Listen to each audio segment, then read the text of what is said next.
They say that what belongs to you will never pass you by, and what does not belong to you will burn your hands if you try to hold it by force.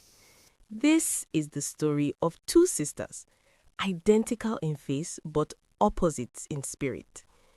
This is the story of how greed booked a first-class ticket to disgrace. In the bustling town of Ibadan lived the Fijabi twins, identical, but not in every way. First, there was Olamiposi. Olamiposi was the kind of girl who would greet the gateman with the same respect she gave the landlord. She was a nurse at the general hospital, hardworking and gentle. Mama, you have headache? Father, touch my mama, take away this pain, give her rest. Mama, drink this pepper soup, make you sweat and well. By tomorrow that malaria go fear you run away. It smells wonderful. She was the pride of her parents. Then there was Olamide. If Olamiposi was cool water, Olamide was kerosene waiting for a match. Olamide believed that work was for people who were cursed. She spent her days on Instagram and TikTok, following celebrities and shouting God when at every picture of a private jet. She was a slay queen without a kingdom. While Olamiposi wore her nurse's uniform with dignity, Olamide wore clothes that gave the elders high blood pressure. They were identical. If they stood still and closed their mouths, you could not tell who was who. But the moment they spoke, the difference was clear. Olamiposi spoke with wisdom. Olamide spoke with attitude. The trouble started when Dr. Femi met Olamiposi online.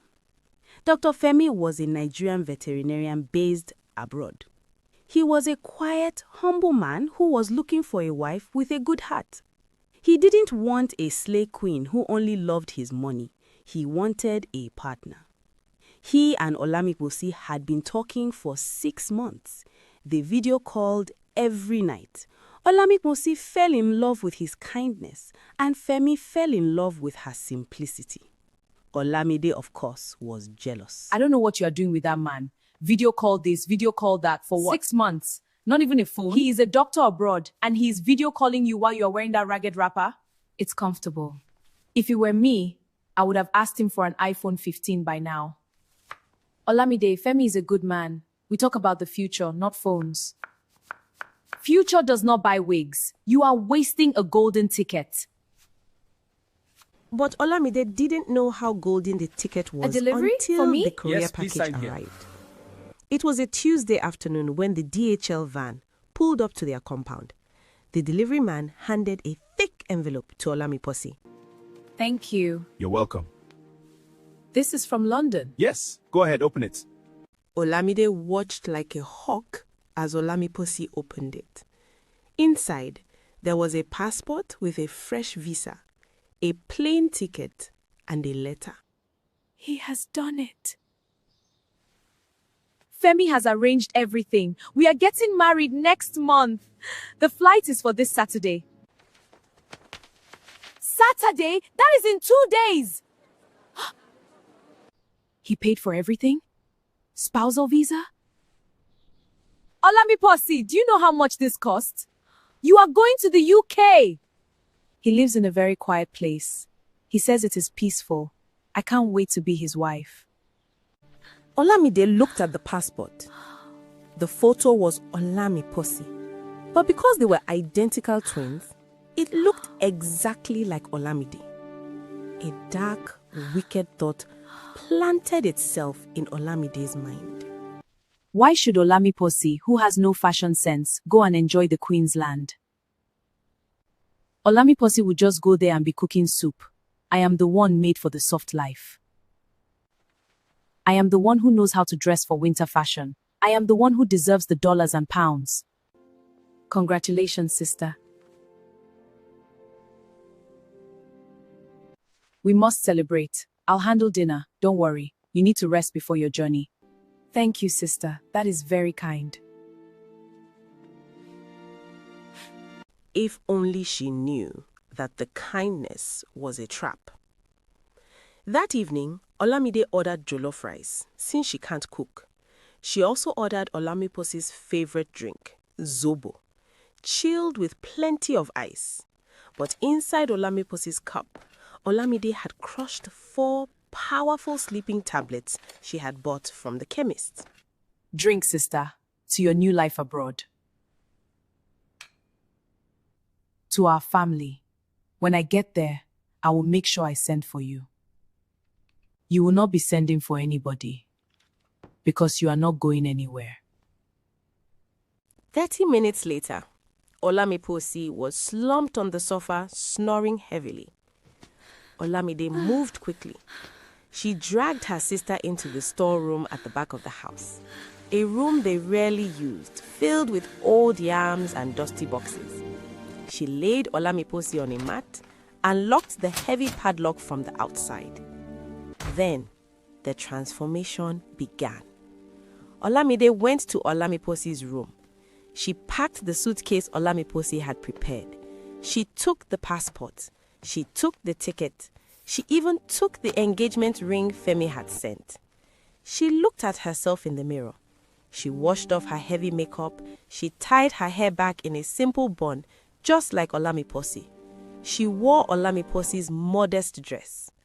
Olamide said, "Mirror, mirror, Mirror, on the mirror wall. on the wall, who is the new Mrs. Femi? Mrs. Femi? It is me. It is me." She told their parents early the next morning that Olamide had gone to visit an aunt in the next village to cool her head because she was jealous. The parents, used to Olamide's drama, believed the lie. They hugged the fake Olamiposi and blessed her journey. Go well, my daughter. Greet Femi for us.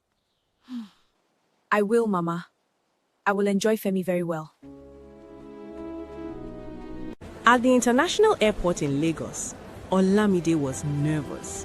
When the immigration officer looked at the passport and then at her heart hammered against her ribs. Olamiposi Fijabi? The officer asked. Yes, sir, Olamide said, lowering her eyes shyly, mimicking her sister. The officer stamped it. Thank you. Safe journey. Olamide wanted to scream with joy. She was through. She walked to the boarding gate like she owned the place. She took a selfie, but didn't post it yet. She didn't want anyone to track her until she was safely in the white man's land. She looked at the boarding pass. The destination code was HEL. Hale? Maybe that is short for a city near London. Or maybe Helsinki? That is in Europe. Europe is Europe. As long as there is snow and dollars, I am fine. She boarded the plane. It was a long flight with a connection in Frankfurt, Germany. Olamide drank the free wine. She ate the plain food like a queen. She dreamt of the shopping she would do. She planned how she would tell Femi that she had changed a little bit, that she was now more outgoing and fashionable. He would just have to accept it. At Frankfurt, she had a 3-hour layover. She found the gate for her connecting flight. The screen said, destination Helsinki, Vantaa. She boarded the second plane. This one was smaller. As they flew north, the clouds below turned white. Olamide smiled. Snow, the sign of wealth. But when the pilot announced their descent, Olamide looked out the window. It was white, very white. But there were no skyscrapers. There was no London Eye. There were just endless trees and snow. Helsinki, she whispered, tasting the name like expensive wine. The land of milk and honey. But the moment the automatic doors of the Vantaa airport slid open, the honey turned to gall. The cold did not just touch her, it slapped her. Olamide clutched her handbag. Her teeth instantly began a rhythmic dance of their own. She walked into the arrivals hall, pushing her trolley with the elegance of a duchess, expecting a chauffeur in a tuxedo holding a sign with her stolen name. Instead, she saw him, Dr. Femi. He was not wearing the Armani suit she had imagined. He was not standing next to a Mercedes G-Wagon. Femi was dressed like an Eskimo who had just wrestled a bear. He wore a parka so thick it doubled his size, heavy trousers that looked like tarpaulin, and boots that clearly saw the battles of life. Olami Posse! Femi shouted. His face lit up with a genuine, blinding joy. He rushed forward. Olamide froze. She wanted to turn back and run into the plane, but Femi engulfed her in a bear hug. He smelled of pine wood, cold air, and something muskier, something like a goat but stronger. Darling, you are here. But why are you shivering? I told you to bring a thicker coat. The temperature is -15 today. -15? Where is the car? Turn on the heater, please. The truck is outside. Welcome to Finland, my love. The truck was a battered, reliable pickup. Olamide climbed into the high passenger seat, her heart sinking into her stomach. As they drove away from the airport, they plunged into a forest that seemed to have no end. 30 minutes passed. 1 hour passed. 2 hours. Femi, where are the shops? The malls, the restaurants? Oh, the city is for tourists. We are going home. The farm is in Lapland, further north. It is peaceful. Just us, the reindeer, and the huskies. Farm? Reindeer? Yes, I told you, didn't I? When we spoke last month, you said you couldn't wait to help me birth the calves. You said the city noise gave you headaches. Yes. I have jet lag. When they finally arrived at the cabin, Olamide realized that her village people had followed her to Europe without a visa. The cabin was made of logs. It was beautiful, yes, like a picture on a calendar, but it was isolated. There were no neighbors. There was no Uber. There was silence, a loud, deafening silence. Inside, it was warm thanks to a roaring fireplace, but the furniture was simple. No velvet sofas, no flat-screen TV covering the wall. Just books, wooden chairs, and rugs made from animal skin. I have a surprise. Thank God, finally. Here comes the diamond necklace. One of the huskies, Luna, is pregnant and is due to deliver on Saturday. I know how much you love dogs. You can help me deliver the puppies. It will be our first bonding activity. Olamide stared at him. She looked at her manicured nails, which she had paid 20,000 naira to fix. Bonding activity? She squeaked. That night, Olamide did not sleep on a bed of roses. Femi was a devoted Christian, so they slept in different rooms. Saturday came, and Olamide stood in a cold barn holding a flashlight while Femi walked on a panting dog. The smell was overwhelming. When Femi asked her to hold a bloody towel, she screamed and dropped it. Femi looked at her, pausing in his work. Olamaposi, you are a nurse. You see blood every day. Why are you acting like a princess? It is the altitude. I am feeling dizzy.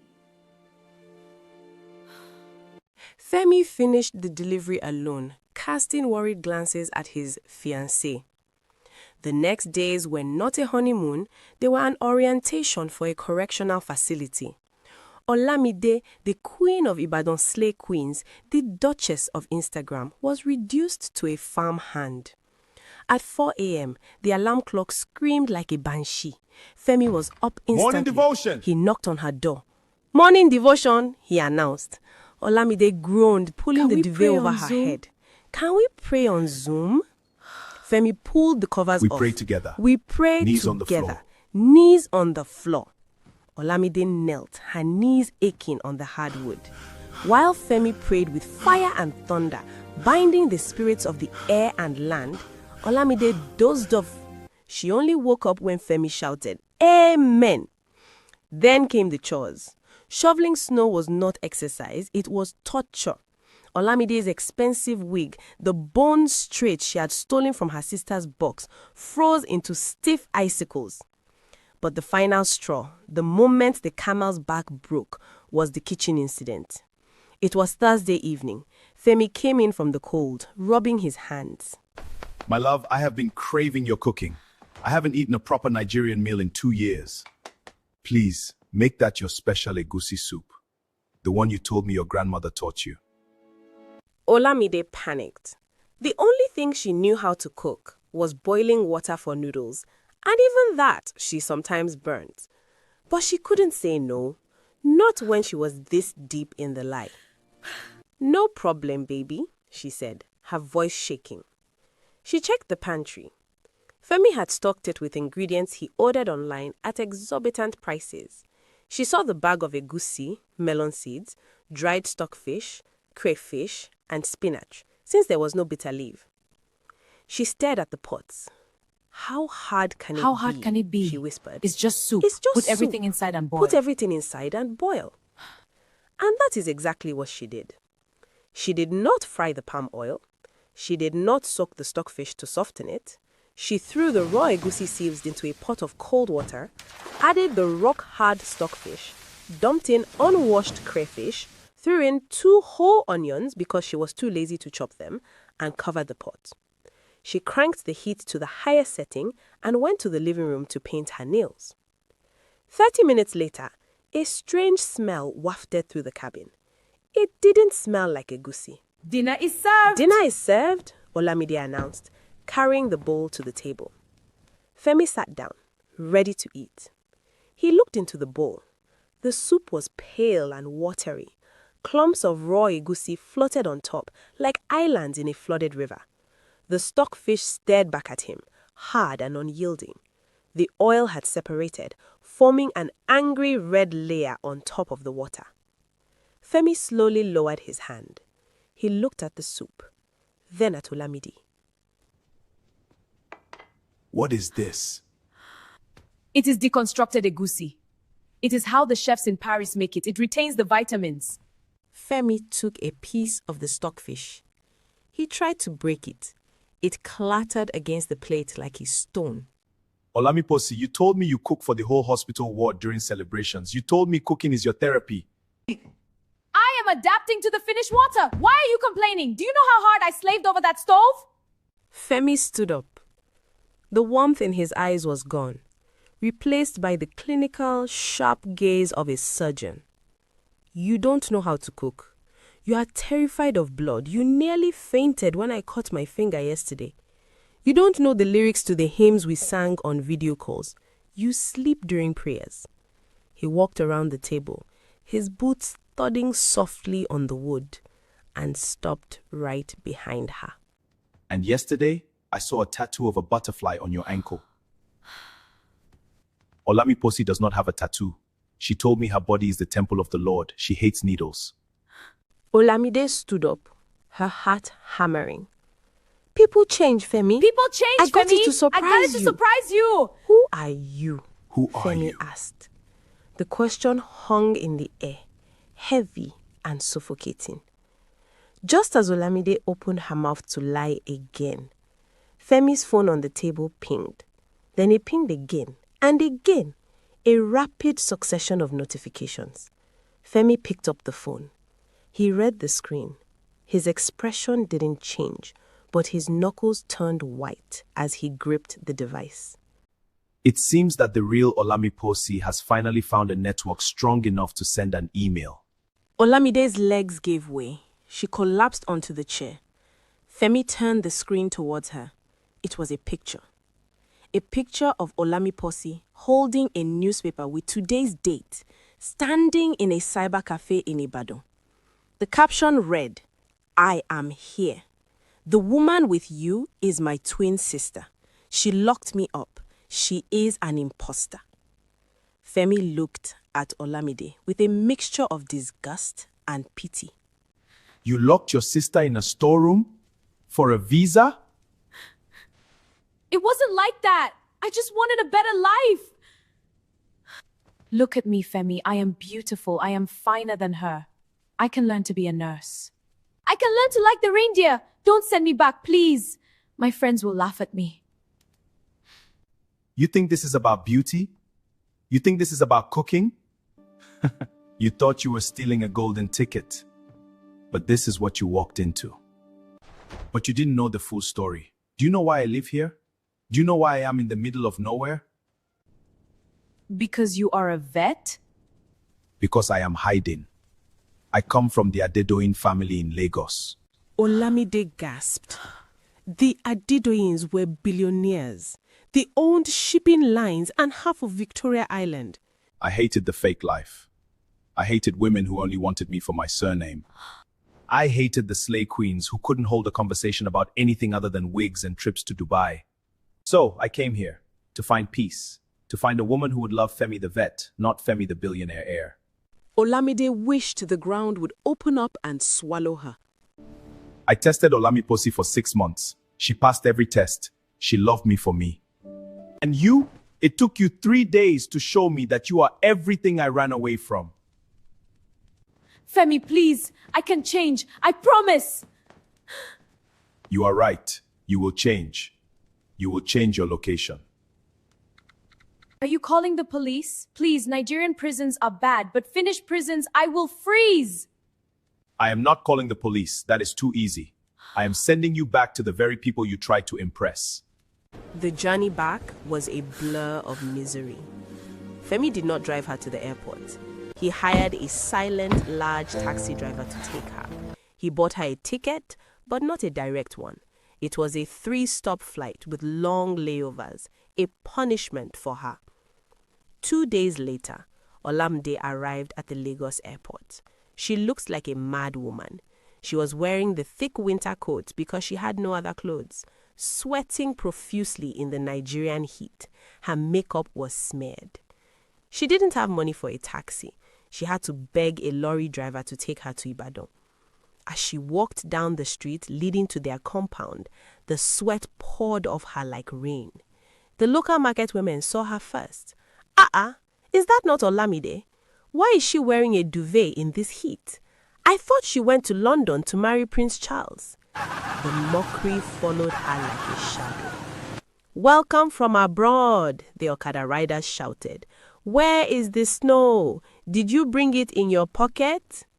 Olamide kept her head down, the heat roasting her skin, the shame roasting her soul. When she entered the compound, she saw them. Her parents were sitting on the veranda, looking stern, and sitting between them, looking radiant, was Olamiposi. She was dressed in a simple Ankara jumpsuit, but she looked like royalty. Beside Olamiposi sat a man in a sharp suit.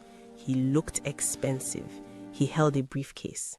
Olamide collapsed on the dusty ground, the winter coat suffocating her. Mama, Papa, sister. Don't call me sister. A sister does not drug her blood. A sister does not lock her twin in the darkness. It was the devil. I am sorry. The man in the suit stood up. Miss Olamide, I am Barrister Tunde, Dr. Femi's cousin and legal representative. I have instructions to press charges for kidnapping, identity theft, and fraud.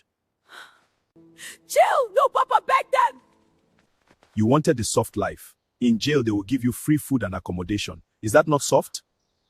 Olamiposi Barrister, approached the lawyer and placed a hand on his arm. Barrister, wait. Then she faced her sweating, weeping sister. The resemblance was striking, but the difference was clear.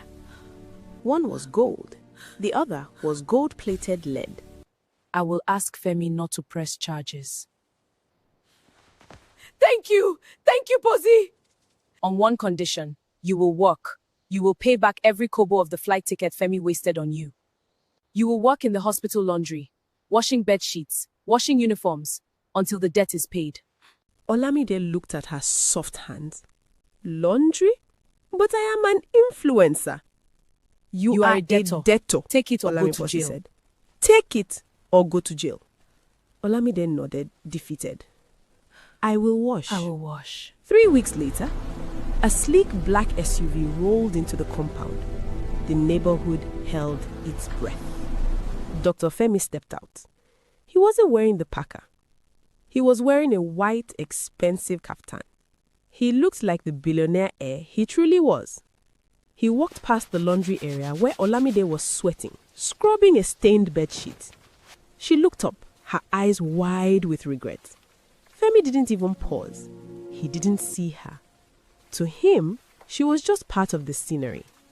He walked straight to Olamiposi, who was waiting on the porch. I am sorry it took long. I had to resign from the clinic. I'm moving back to Nigeria. I have been offered a position in a research center in Abuja. Olamiposi smiled. Welcome home, Femi. And the sun seemed to shine brighter. Welcome home, Welcome home, Femi. Femi. Olamiposi and Femi were married in a grand ceremony. Olamide was there, but she was not on the bridal train. She was at the back, serving food to the guests. And every time someone asked her, Olamide, when are you going abroad? She would shake her head and say, My sister, leave that abroad matter. Nigeria is sweet. There is no snow in Ibadan.